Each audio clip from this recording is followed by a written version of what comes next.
El tema que le pedimos es, yendo un poco a lo que ayer, enganchado con el tema Megatambo y todos los caminos de avanzada que hay para lograr una intensificación adecuada a cada modelo, hemos pedido al grupo Chiavasa, a través de Cristian Chiavasa, que es licenciado en Administración de Empresas y es productor, y Gustavo Clemente, que es ingeniero agrónomo, docente de la Universidad Nacional de Villa María y consultor privado.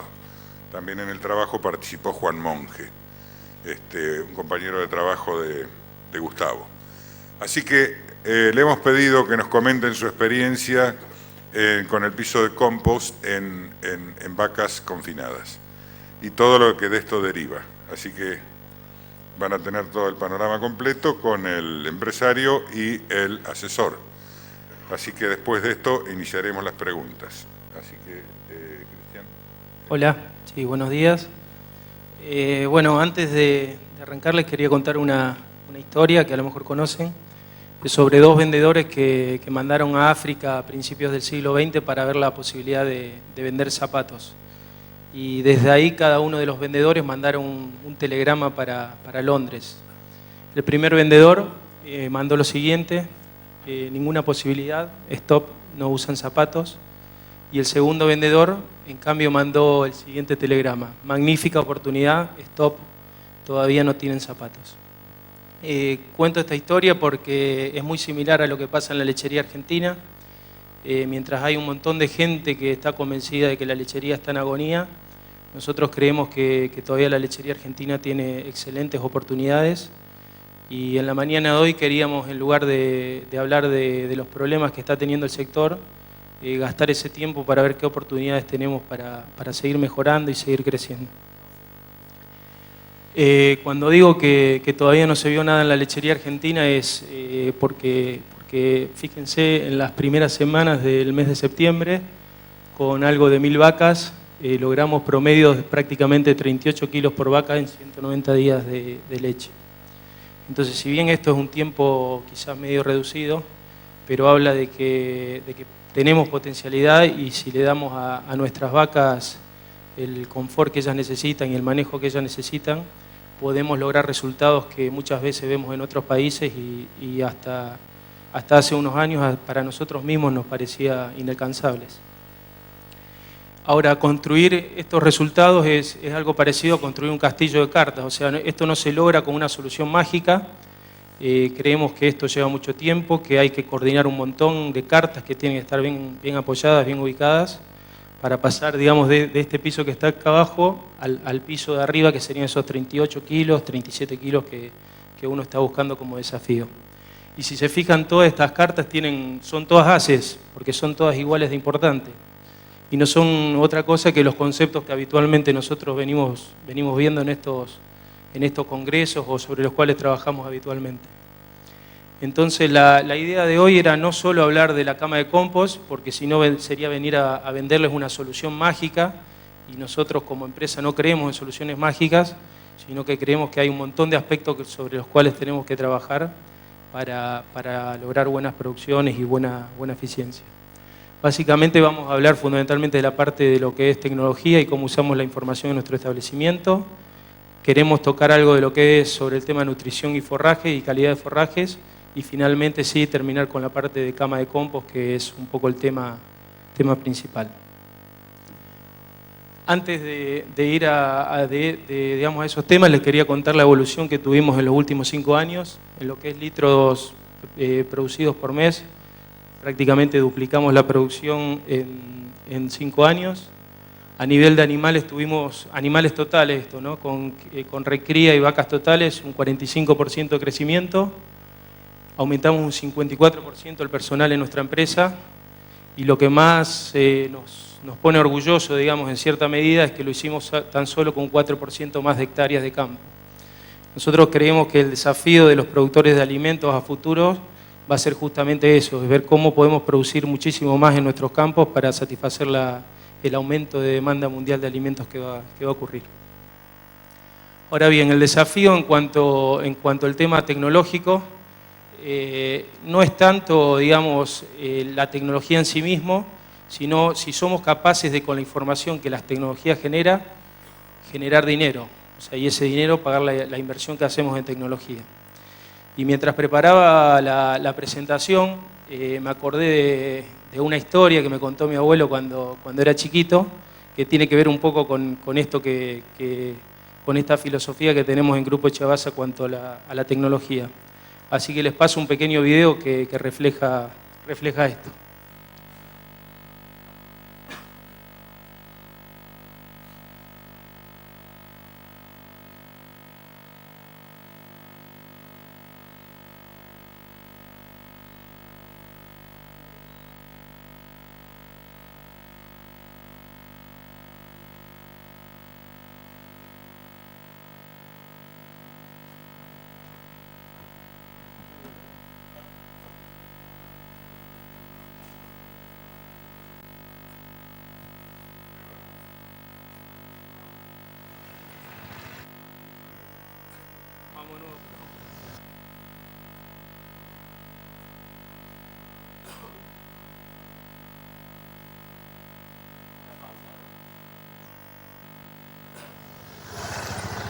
Scusi, buon uomo? Mi sa dire l'ora, per favore? Le 5:35. Ma è sicuro? E 36, mo. Grazie, eh? Prego.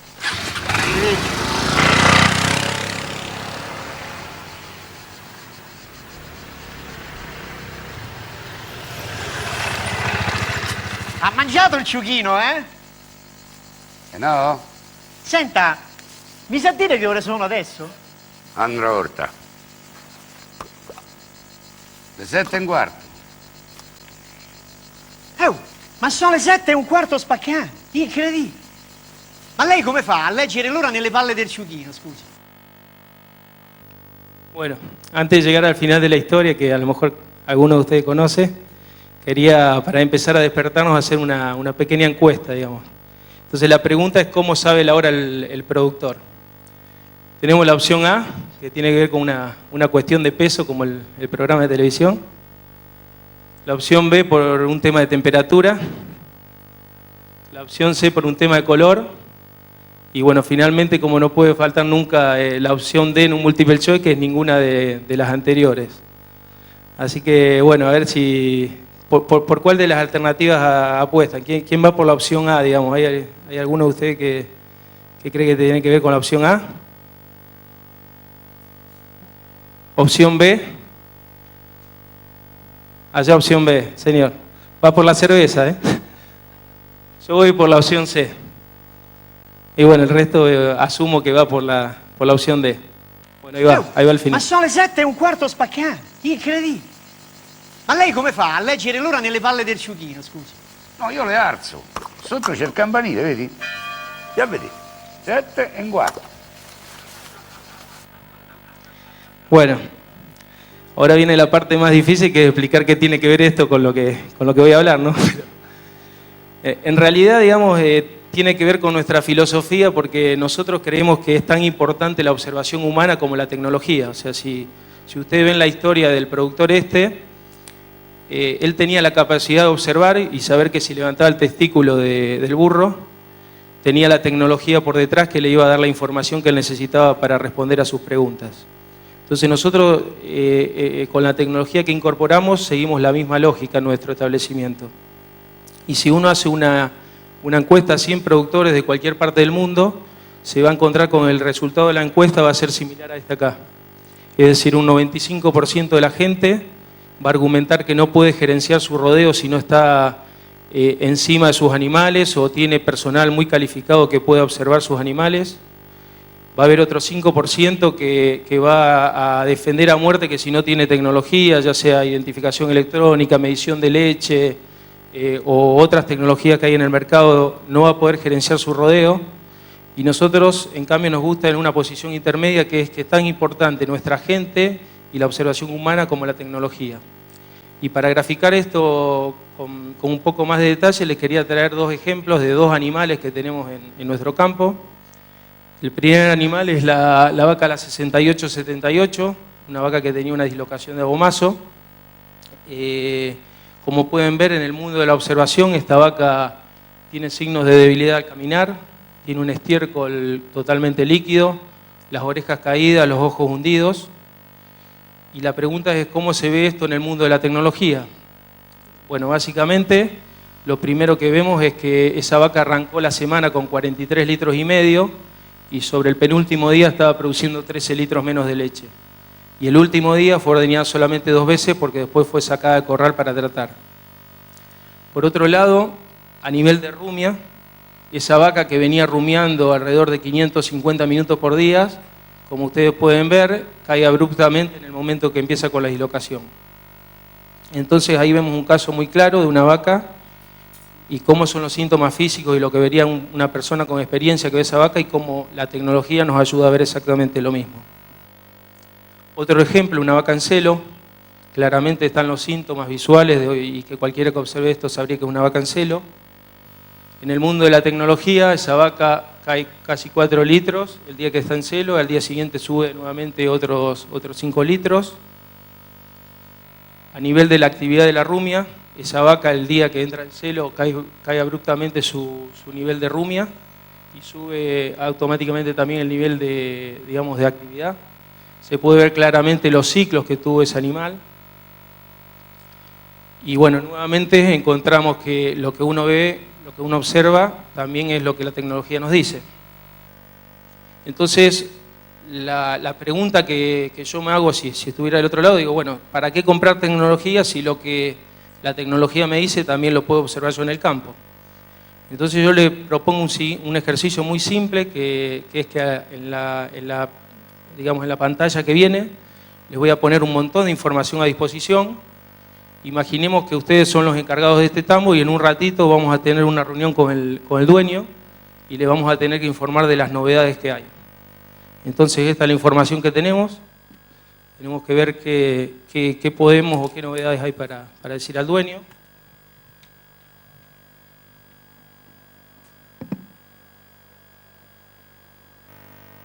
Entonces la pregunta es ¿qué le decimos al dueño?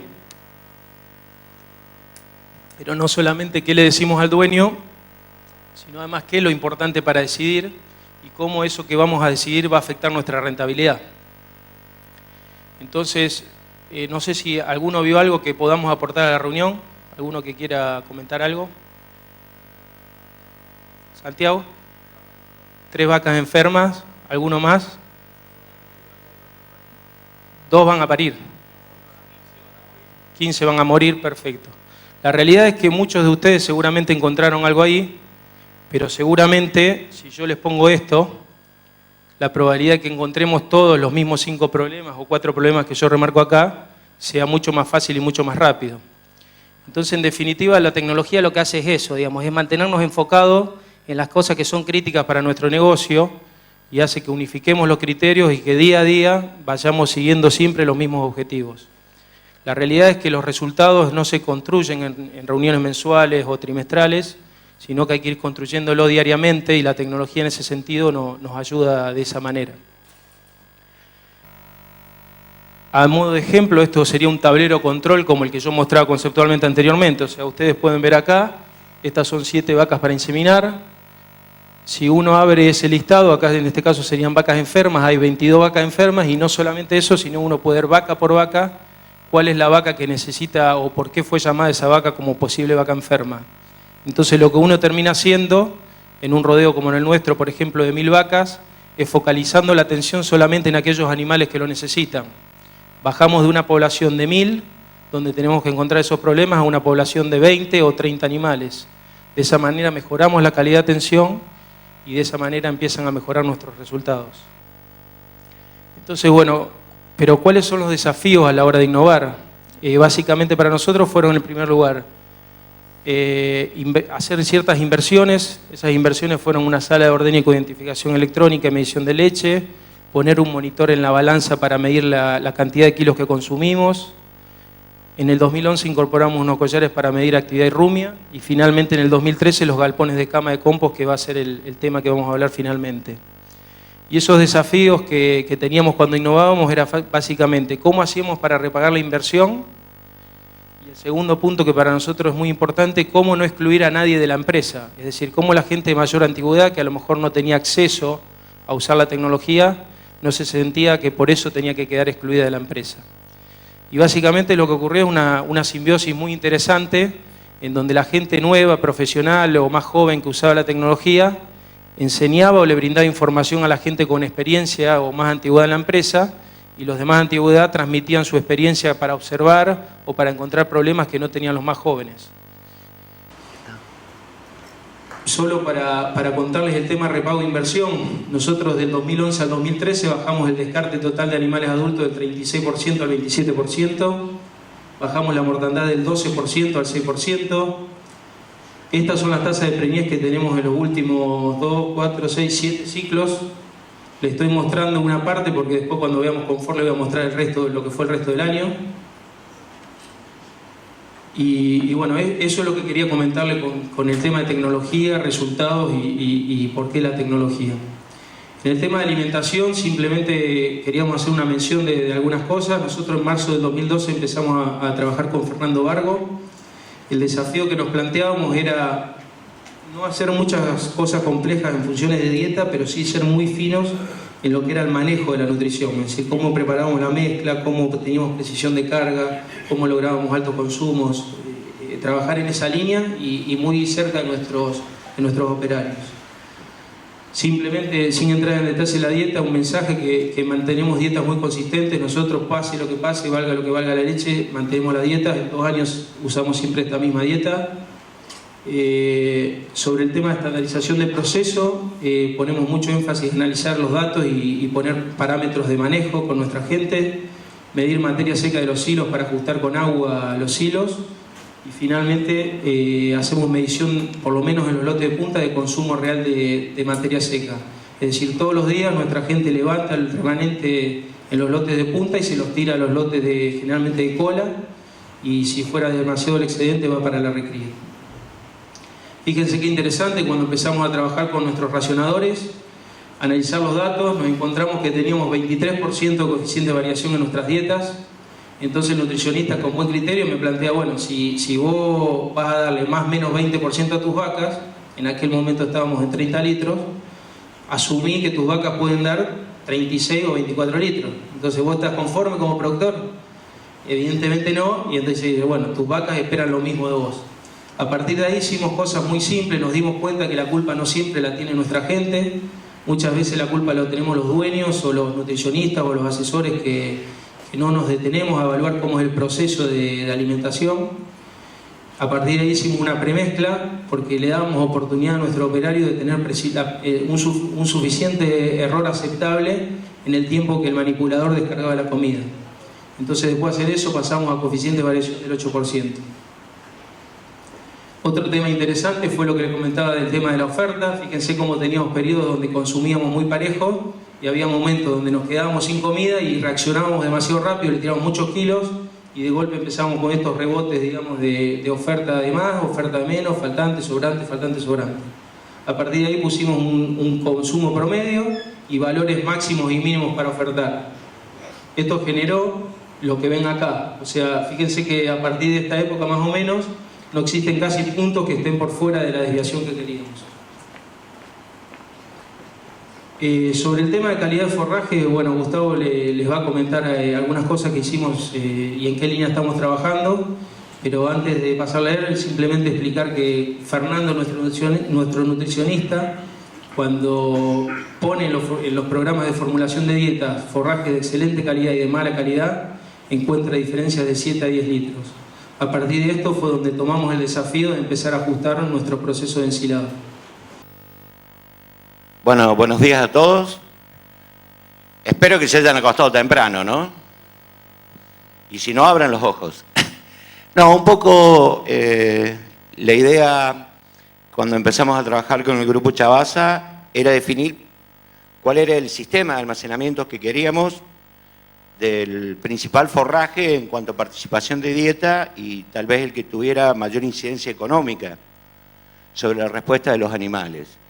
Una vez definido esto, nosotros venimos trabajando ya en la Universidad de Villa María haciendo un relevamiento tanto de silajes aéreos como bolsas. Y específicamente en bolsas, que fueron monitoreadas en las principales cuencas del país, llevamos monitoreadas alrededor de 10.000 bolsas, nos encontramos en una primera instancia, sin hacer un análisis muy detallado, con algo. Es decir, ¿qué es lo que hacíamos? Sobre la cara de la bolsa medíamos densidades en los distintos puntos. Esto componían muestras que llevamos al laboratorio, que hacíamos el análisis de calidad de esas muestras y también un análisis físico.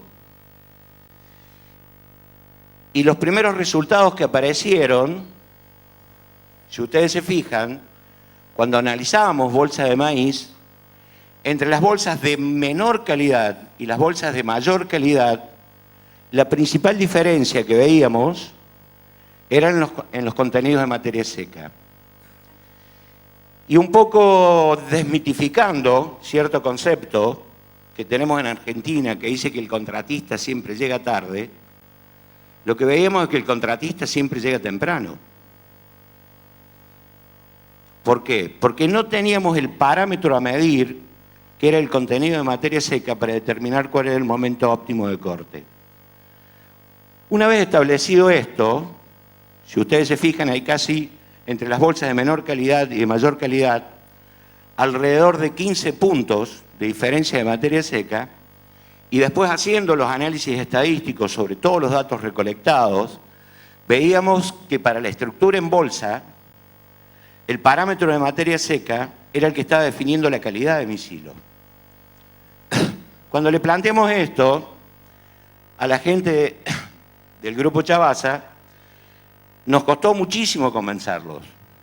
Nos llevó un tiempo relativamente largo. Pero más que al grupo, es decir, a la gerencia del Grupo Chavasa, costó más al encargado del campo, al que suministraba el silo, a los 5 profesionales que están trabajando, porque era todo un cambio cultural de poder verlo. Entonces, esto que vemos normalmente en nuestros campos tiene 2 problemas. Primero, que el silo va a tener mucha menor calidad por los procesos fermentativos que se dan y por las pérdidas que tienen. Y segundo, que no estamos siendo eficientes en el uso de las estructuras. Porque una bolsa de este tipo pierde capacidad de almacenaje. Cuando se deforma de esta manera, la bolsa pierde capacidad.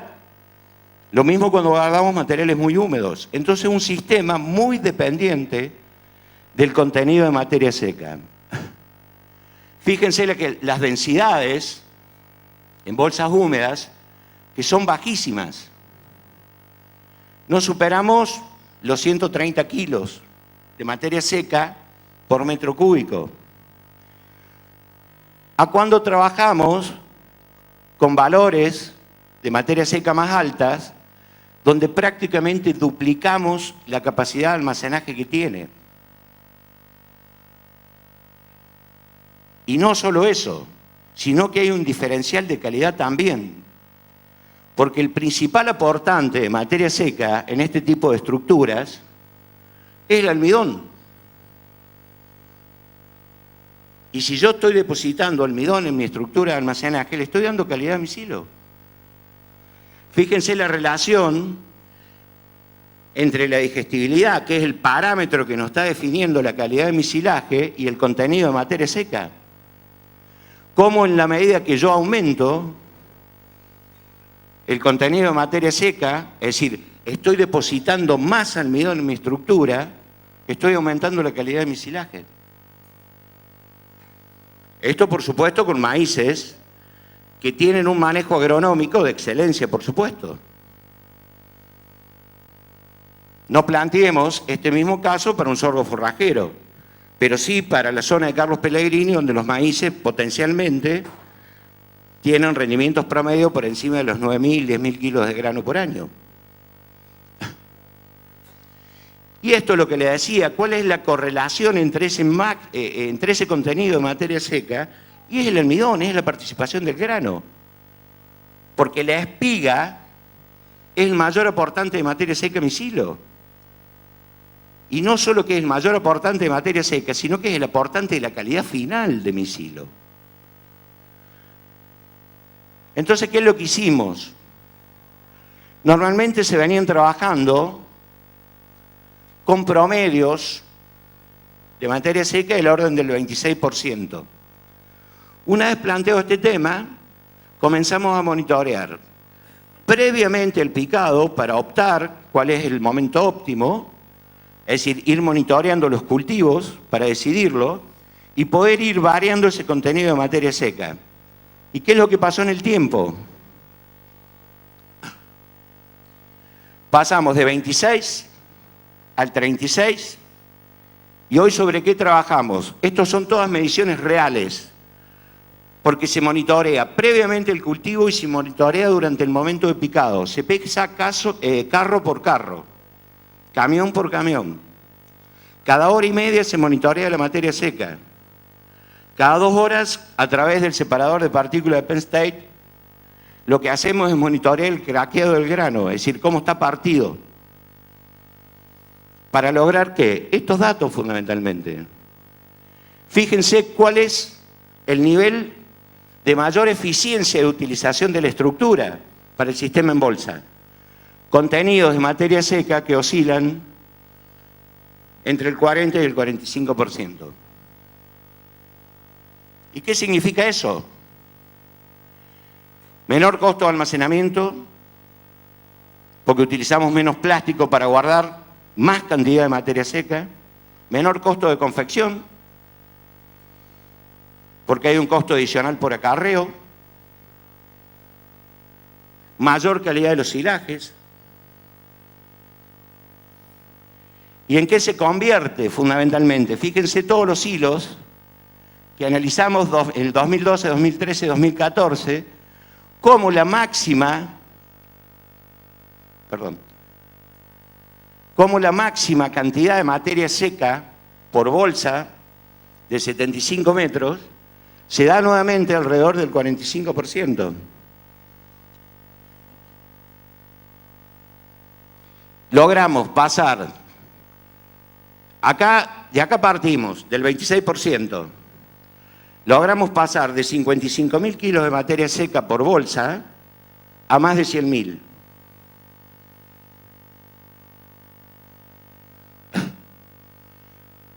Fíjense las correlaciones que tienen para los distintos años. Todavía tenemos correlaciones positivas. Ahora nos encontramos que cuando superamos ese 42, 43%, estamos perdiendo capacidad de almacenamiento por falta de compactación. Y esto es una cuestión lógica. ¿Y cuál es nuestra meta, nuestra misión, una vez logrado estos 42, 43%? Achicar la dispersión. ¿Por qué? Porque todavía estamos trabajando entre el 37, 38 y el 46. ¿Cuál es nuestra meta? Trabajar con un promedio de 42, pero con una dispersión que vaya del 40 al 44, para tener fundamentalmente homogeneidad en la calidad de mis silajes.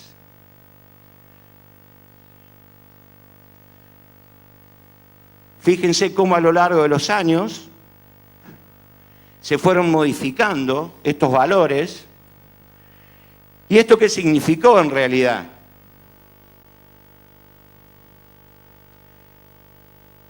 En que pasamos de un costo, incluido alquiler de campo, de casi 60 centavos por kilo de materia seca del silo, a 56. ¿Qué es esto? Un 19% menos por kilo de materia seca. Y Cristian le va a mostrar después las eficiencias de conversiones del tambo completo.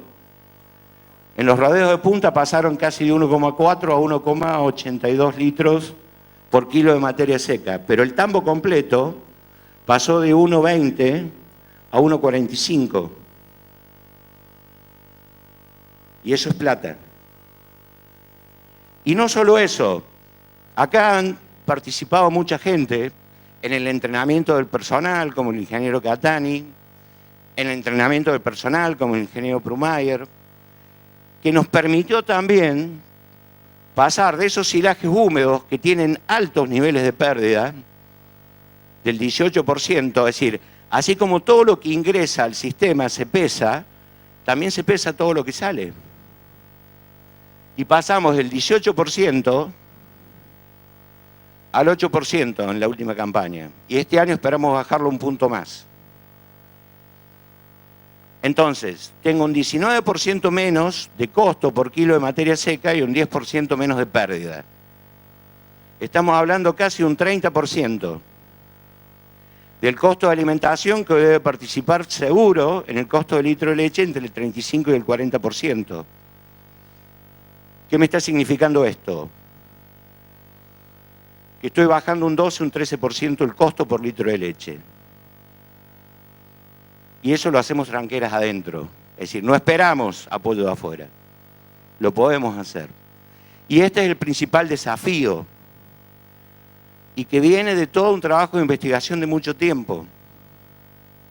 Ahora, para esto, fundamentalmente, les vuelvo a repetir, hubo que hacer todo un cambio de paradigmas que partió internamente de los asesores que propusimos esto, que partió por la parte gerencial del Grupo Chavasa, pero fundamentalmente a través de todo el trabajo interrelacionado de los propios profesionales, de Mariano, Vanessa, Josefina, Hernán, que están en el campo, para que esto pueda ser absorbido y pueda ser fundamentalmente demostrado. Porque en definitiva uno como asesor, ¿qué es lo que hace? Propone, pero quienes ejecutan son quienes están todos los días y quienes tienen reuniones. Cuando los litros aumentan es muy fácil, pero cuando los litros caen, esas reuniones a veces se hacen pesadas. Entonces ese trabajo, incluso el encargado de campo, el racionador, que es excelente, y le vuelvo a repetir, no es una tarea que hicimos únicamente nosotros, sino que está basado fundamentalmente en un grupo interdisciplinario, todos con un objetivo común, encabezado, por supuesto, por quienes hoy gerencian este grupo.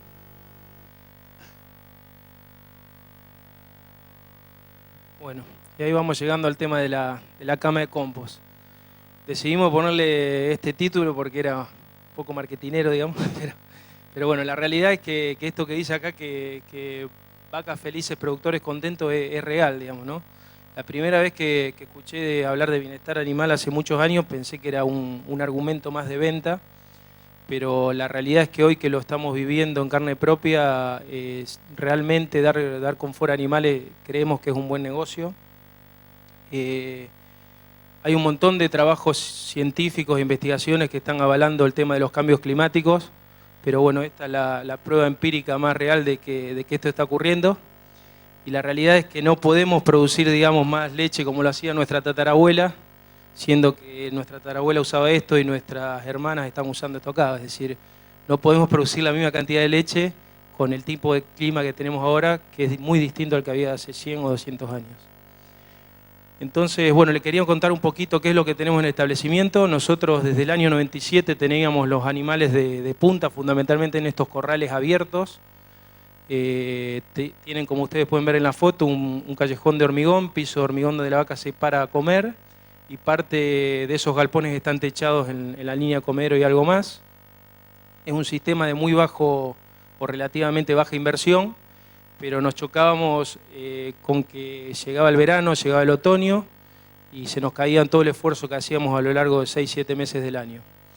A partir de ahí fue que nos fuimos a este sistema de cama de compost, que son las vacas que están viendo acá. Esta foto fue sacada hace unos días atrás. La gran ventaja o el gran desafío que sorteamos de esta manera fue el tema de que el clima no nos afecte más.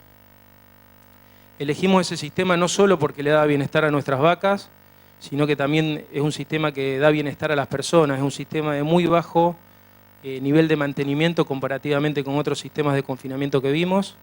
Un tractor con un cincel, en 20 minutos, 2 veces al día, hace el mantenimiento de un corral para 200 vacas. Fíjense, esta gráfica está en barras azules, las producciones del año pasado. Las barras rojas son las producciones que venimos trayendo este año. Estuvimos en 37 litros 2 el mes de septiembre ya cerrado. Si comparamos todo el año entero, venimos con 3.2 litros promedios arriba continuamente y solo estamos dando confort a un 35% del rodeo aproximadamente, entre un 30 y un 35% en el año. Ahora, si agarramos un lote que podíamos comparar el año pasado contra este año, que es el lote de vacas adultas, que como comentaba Gustavo, son vacas que tienen más o menos hasta 90 días de leche. Y fíjense lo que ocurrió, digamos. Acá en el cuadro de la izquierda que habla de cómo está relacionado el confort con el consumo, lo que hicimos fue separar en dos periodos. El primero de febrero-mayo, donde todavía no teníamos el manejo de la cama completamente afinado, y el periodo julio-septiembre, cuando ya teníamos muchísimo confort en las vacas porque la cama estaba andando realmente bien. Entonces, en ambos periodos, ya sea que andaba muy bien la cama, más o menos la cama o muy bien, vimos que bajó el consumo de materia seca de los animales, contrariamente a lo que esperábamos tener. O sea, nosotros creíamos que íbamos a sacar más leche, pero nuestras vacas iban a consumir algo más de alimento. Esto no fue así.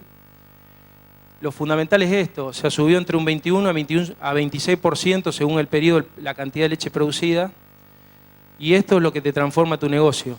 Porque de golpe vos pasás a tener niveles de eficiencia de conversión para este lote de vacas de 1,27 a 1,58, o si medís cuando andaba bien la cama, de 1,40 a 1,80. Y pasás a tener litros libres que estaban de 23,5 a 30,5 y de 28,3 a 38,5. Estoy hablando de vacas adultas de punto. Pero como decía Gustavo, pasamos todo el tambo que no tenía todo el confort de estas vacas, de eficiencia de conversión de 1,20 a 1,42, 1,45. A partir de ahí se te diluyen todos tus costos de alimentación y esa mayor cantidad de litros que vos tenés te ayudan también a enfrentar a todos los costos fijos y a diluir todos los costos fijos que te quedan, que son sueldos, amortizaciones, la inversión que hicimos en estos galpones inclusive.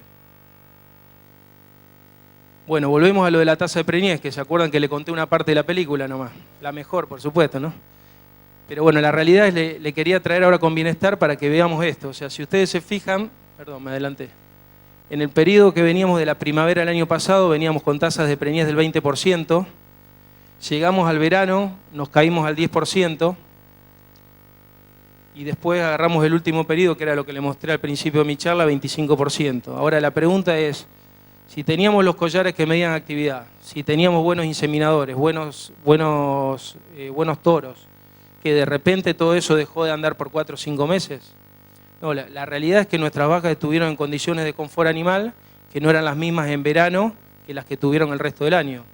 Entonces, en definitiva, el desafío es ese, digamos. Nosotros, por más bueno que seamos en manejo, en gente, en tecnología, si no terminamos de complementar con bienestar animal, difícilmente podamos tener resultados consistentes o similares a lo largo de todo el año.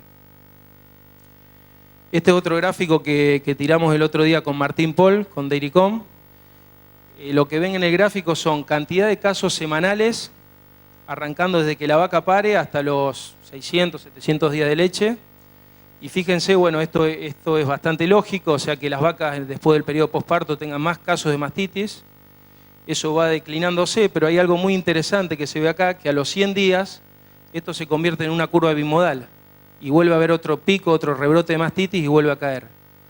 Los 100 días son aproximadamente el tiempo promedio que las vacas se van de los galpones. Es decir, nuestras vacas se van de los galpones y vuelven a aparecer casos de mastitis, ya sea por mayor exposición a patógenos o porque el estrés hace que bajen sus defensas y queden más expuestas las vacas a contagiarse. Ahora, ¿por qué es importante esto? Fíjense esta gráfica, acá están los días abiertos que tienen nuestras vacas preñadas, si tuvieron ningún caso de mastitis, 1, 2 o 3. Tenemos de 110 a 135 días de abierta cuando no tienen casos de mastitis, contra 165 a 215 días de abierta en las vacas que tienen casos de mastitis. Tenemos picos de lactancia que hacen diferencia de 2,5 litros entre las vacas que no tienen ningún caso de mastitis con las que tienen 2 casos de mastitis. Y estos son casos reales de nuestro establecimiento. Digo, no es un trabajo científico que nos trajo Martín Paul, que uno por ahí dice, bueno, a mí no me pasa esto. Realmente cuando te muestran en tu cara lo que te está pasando a vos es a donde te duele, ¿no? Entonces ya entrando de lleno a lo que es el proyecto nuestro, hicimos 2 naves, cada galpón tiene 4.000 metros cuadrados, hay un aljibe, esto lo vimos en Israel que nos pareció fantástico el hecho de recuperar el agua de lluvia. En la zona nuestra tenemos agua de muy mala calidad y sumado a eso, cuando uno entra a concentrar animales alrededor de una zona, lo primero que hace es salinizar aún más los pozos que tiene. El sistema tiene 3 calles, 2 calles externas y una interna que se comparte entre los galpones. Ahí está una foto de la calle externa, que es esta acá, donde se tira comida. La calle interna que está al medio, que es compartida, como les decía. La idea de poner 3 callejones es para ir alternando la línea sobre que le damos de comer a las vacas. Las vacas no están en contacto con hormigón en ningún momento, o sea, no hay piso de hormigón por ningún lado, salvo donde se tira la comida. Y la idea de la alternancia es para no generar demasiada humedad en la línea comedero si uno da de comer siempre el mismo lado. Otra cosa que hicimos fue poner techos móviles. Los techos móviles favorecen la ventilación natural, a la vez que ayudan que la irradiación solar seque más rápido esa línea de comedero de las vacas. Hay una foto acá de los techos abiertos. Este es el sistema de rodamiento que tienen los techos para abrir y cerrar los galpones. El tema de ventilación, de buscar pendientes adecuadas para lograr el efecto chimenea que se requiere. Fotos del aljibe. Esta es una foto que saqué esta semana. El aljibe guarda hasta 2 millones de litros de agua. Esos aljibes después abastecen los tanques azules que se ven acá y mezclamos el agua de perforación con el agua de lluvia para mejorar la calidad. Y antes de pasarle un poco la palabra a Gustavo, yo quería transmitirles lo que fue para nuestra experiencia los puntos claves, para tener éxito en este sistema. El primer punto, un proyecto adecuado. O sea, la mayoría de los productores tenemos por ahí cometemos el error de no invertir dinero en el proyecto. O sea, no gastar a veces dinero y tiempo para ir a visitar otros productores que ya lo están haciendo. Gastar dinero en honorarios de gente que hagan los proyectos junto con nosotros, gente que tenga experiencia. En el caso nuestro en particular nos sirvió de mucho un viaje que hicimos a Israel con Marcelo Wasser, que está hoy acá en la sala. Él nos llevó a ver muchos tambos, de la zona y pudimos ver cómo eran los modelos, distintos modelos, aprender de aciertos y errores que tuvieron ellos allá en Israel que empezaron mucho tiempo antes. Cuando traspolamos esto acá a Argentina, después tuvimos que hacer algunos ajustes, trajimos otro técnico de Brasil también que nos dio una mano complementaria a lo de Marcelo, pero la realidad es esa. O sea, si yo puedo dar una sugerencia, gasten para cualquier sistema que hagan, o si hacen una sala de ordeñe, o un patio de enfriamiento, o lo que fuera que vayan a hacer, inviertan tiempo y dinero en tratar de equivocarse y aprender de los errores de los demás. El otro aspecto clave es cómo remover la cama. O sea, nosotros estamos removiendo la cama, como les decía, 2 veces por día, con un cincel por ahora. Acabamos de comprar un rotovator, que es como un cultivador que usan mucho los productores de papa para remover el suelo. Otro tema, el aspecto de controlar la humedad, o sea, de la cama. La idea es que las vacas no se ensucien, se mantengan limpias y la superficie esté seca. Si no se puede controlar, hay que añadir algo a la cama. Y por último, buscar una densidad animal adecuada. Nosotros arrancamos allá por enero con grandes discusiones con Marcelo por ahí. Queríamos meter 250 vacas en cada galpón y la realidad es que nos dimos la cabeza contra la pared. Después bajamos algo de 150 vacas por corral, y hoy ya estamos con 200 vaquillonas en un galpón y 170 vacas en el otro y la cama está perfecta, o sea que vamos a seguir todavía desafiando un poco más la cama. Creemos que depende de la época del año, depende del agregado que uno le haga a la cama. En el caso nuestro agregamos cáscara de maní en los momentos que no se seca completamente con el compostaje, pero en esta época, que es la más crítica, que sería cuando empiezan los calores hasta que salimos o entramos al otoño, que calma un poco, pensamos que vamos a poder llegar a los 15, 16 metros por vaca. Cuando estuvimos hace unos meses atrás en 21 metros por vaca o 20 metros por vaca. Finalmente, el material que vayan a agregar a la cama, que tenga alta materia seca, busquen materiales que tengan una relación carbono-nitrógeno mayor a 30:1. La idea de esto es que la mezcla media que tendría que tener el compostaje para hacerlo más eficiente posible debería ser promedio 30:1. Entonces, como el estiércol y la orina es 20:1, 15:1, tenemos que buscar con que lo que agreguemos promediar algo que ayude a secar y que logre esa mezcla. Que no sea abrasivo. O sea que eso no lastima a la vaca porque lógicamente la vaca no se va a echar. Evaluar un tema de costo, no es lo mismo estar en General Cabrera, que tenés la fábrica manicera, o no sé si van a poner eso, o algún otro elemento, que estar a 500 kilómetros de ahí. También se puede buscar, puede ser rastrojos de maíz, o sea, hay otras alternativas que se pueden producir en el mismo campo para adicionar a la cama cuando se necesite. Y finalmente el objetivo siempre es este, o sea, lograr una superficie seca y mullida. Porque de esta manera no solo vamos a tener vaca confortable, sino también el hecho de compostar va a hacer que se limite el crecimiento de bacterias y de esta manera nuestras vacas no se contagien. Un punto más que nos sugería esta persona que vino a Brasil, y también lo hablamos con Marcelo, el tema de la importancia de la ventilación. La ventilación no solamente, bueno, puede ser natural o mecánica, lógicamente. Lo natural se lo comentaba con lo que buscábamos con los techos corredizos, pero nos dimos cuenta que hay momentos del año que con eso no alcanza, y por eso en este momento estamos trayendo de Brasil unos ventiladores tipo industriales, son unas grandes hélices, como las que se suelen ver en Estados Unidos habitualmente. La idea es que estos ventiladores tienen muy bajo consumo y generan grandes volúmenes de aire. Con esto buscamos reducir por un lado el estrés calórico de nuestros animales y por otro lado tratar de secar más la cama y remover los olores que pueda haber típicos del proceso de compostaje o donde no está compostando en algún lugar la cama. Le paso la palabra a Gustavo, que va a explicar un poco de qué se trata esto del proceso de compostaje. Sí, la idea es un poco explicar, y ustedes van a decir ¿por qué? Porque yo, bueno, así como participo en la parte de silaje y demás, acá tengo que hacer todo al revés.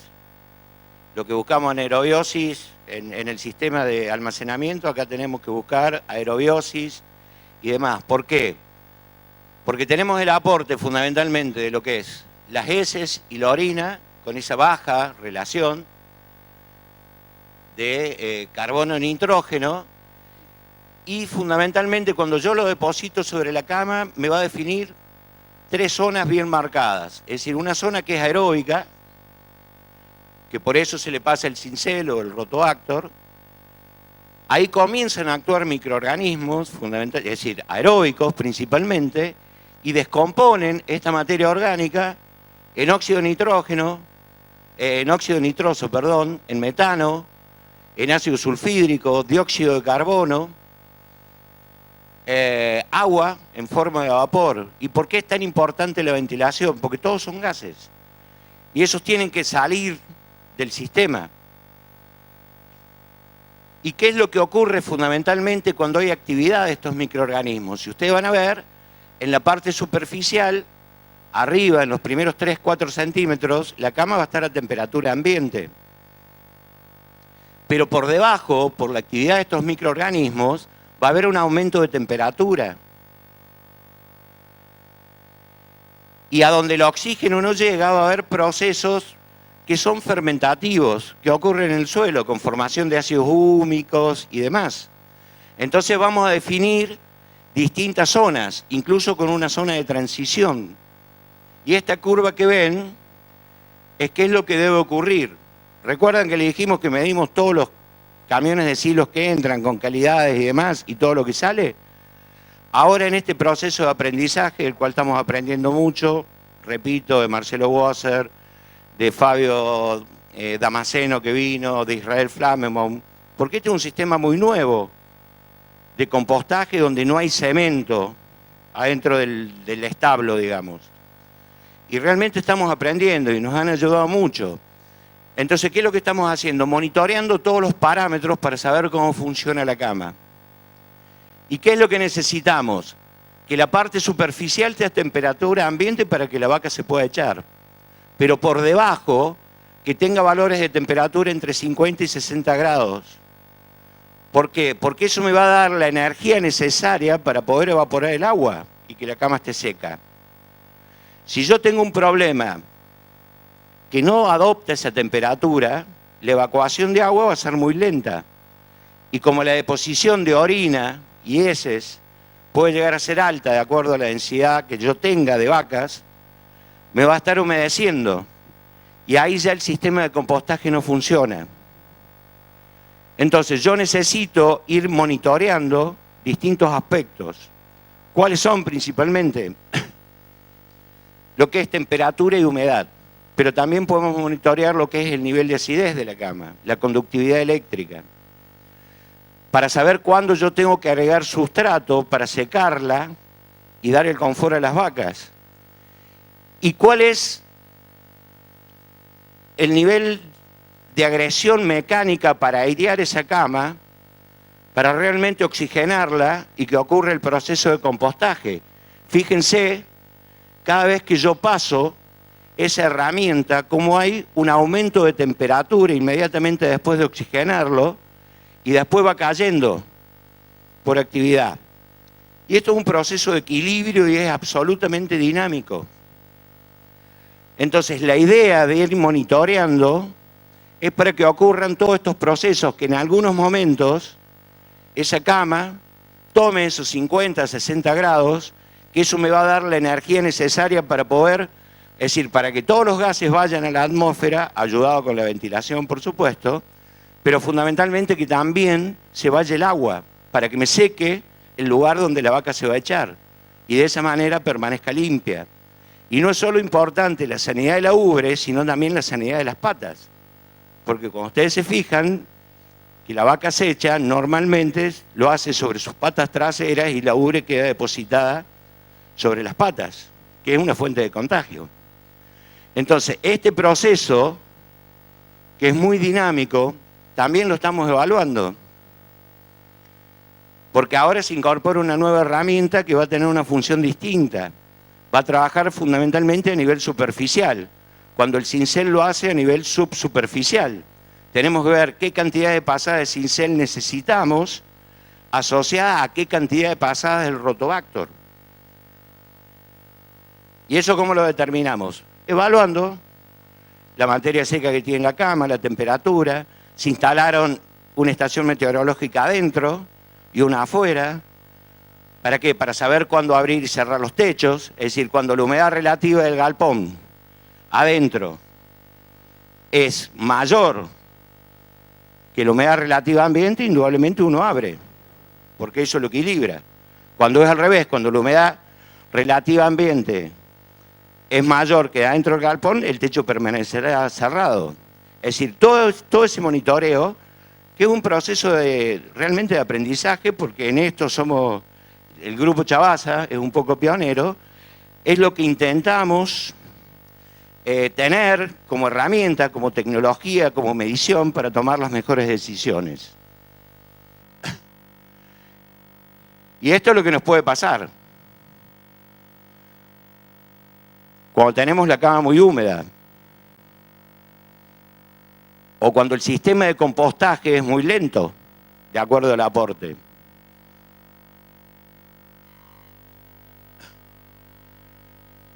Y acá vemos que si bien las ubres estaban limpias, las patas no. Y eso ya empieza a ser un problema.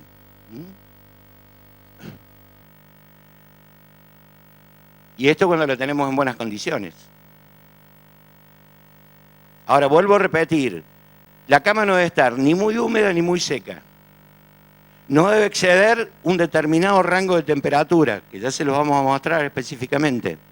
Porque eso hace el buen funcionamiento y que va a estar en función también de la carga animal que yo voy a poner sobre esa cama, que va a depender de la condición climática también. Probablemente en invierno no pueda superar los 19 metros, 20 metros.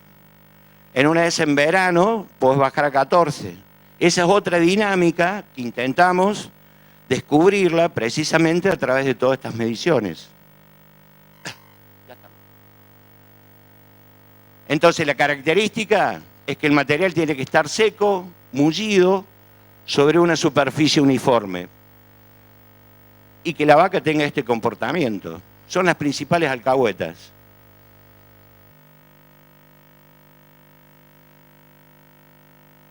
Esto también es una problemática, los bebederos adentro.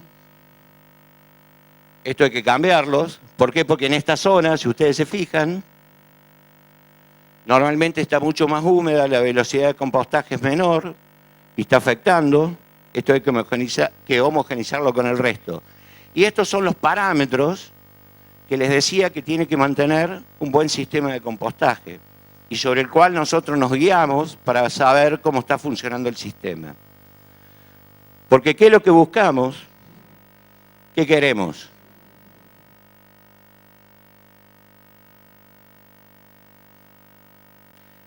Y no es una cuestión únicamente de imagen. Cuando una vaca se echa, cambia el flujo circulatorio, aumentando el volumen sanguíneo que va hacia la ubre. ¿Y eso qué hace? Más leche. Así como dijimos en los silajes, y lo hacemos con el compostaje, no nos interesa el parámetro en sí de la calidad, del funcionamiento y demás, si eso no viene asociado atrás de una mayor rentabilidad. Muchas gracias.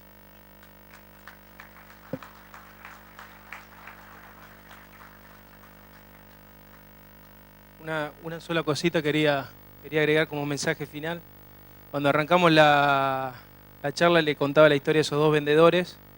Si ustedes prestaron atención, los vendedores eran la misma persona. En realidad lo único que cambiaba era la actitud que tenía la persona ante la realidad que le tocaba vivir. Como mensaje final justamente eso, lo importante no es lo que nos pasa, sino lo que hacemos con lo que nos pasa. Tratar de trabajar sobre las cosas que podemos tener influencia, o sea, tratar de trabajar tranqueras adentro a pesar del clima, del gobierno, de un montón de cosas que por ahí nos pueden desalentar. Y quería hacer un breve reconocimiento antes de terminar la charla a la gente que a veces no puede subir con nosotros acá al escenario, pero son parte o son socios en esto de apoyarnos en que estemos. A mi mujer, a mis hermanos y a mi familia y a mis padres, y fundamentalmente a este grupo, a este equipo de trabajo del que hizo referencia muchas veces Gustavo, que por ahí son los actores anónimos que nadie conoce. Siempre se habla de los dueños de una empresa, un establecimiento, pero los verdaderos protagonistas, yo creo, y los que nos dan tema para charlar justamente en una jornada como la de hoy son ellos, así que quería pedir un fuerte aplauso principalmente para ellos.